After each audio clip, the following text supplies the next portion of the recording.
अच्छा ये बात बा। मरते हैं मुझ पे मेरे हैं लाखों सनम। मोबाइल है सारे चुंबक सब आते मेरे पास ना बुलाते हैं हम। मरते हैं मुझ पे मेरे हैं लाखों सनम। ऐसे ही चलती रहो तुम सही जा रही हो। क्या ऐसे ही चलती रहो तुम सही जा रही हो। अच्छा बाजारे चा बाजार में ये रानी कुमार में भतार वाला मजा उठा रही हो। बाजारे चा बाजार में ये रानी कुमार में भतार वाला मजा उठा रही हो।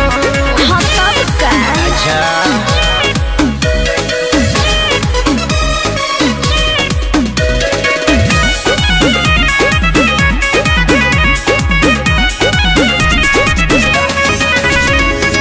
सबके समझिले मोडया मिजाज हो।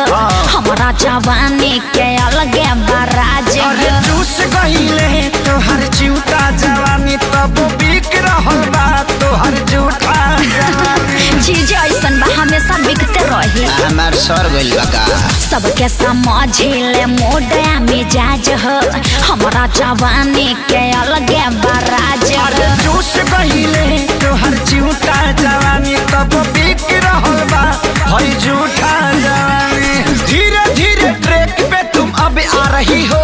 हाँ। धीरे धीरे ट्रैक पे तुम अब आ रही हो। बाजारे चा बाजार में ये रानी कुमार में भतार वाला मजा उठा रही हो। बाजारे चा बाजार में ये रानी कुमार में भतार वाला मजा उठा रही हो। अरे टाइम बा उठावे दा। कातना ले उठाइबू आ कातना लोग के उठाइबू।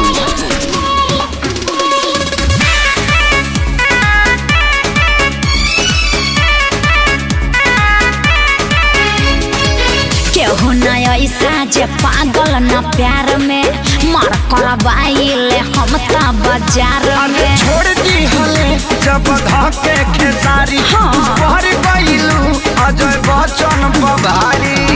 अरे हम सब पे भारी पड़ जाने। आदमी है कि भैंस रे। केहू न ऐसा जे पागल न प्यार में मार करवाइले हम ता बाजार अरे में। छोड़ दी हले जब धके खेसारी। का? भर गइलू अजय बच्चन बभारी। मरई न करइए बाछी खूब खा रही हो।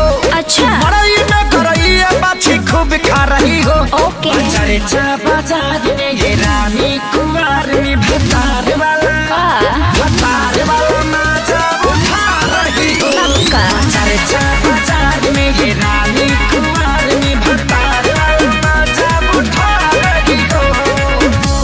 हाँ तो दिक्कत का बा तहार हिक्कत का बा। माइयो गे माइयो।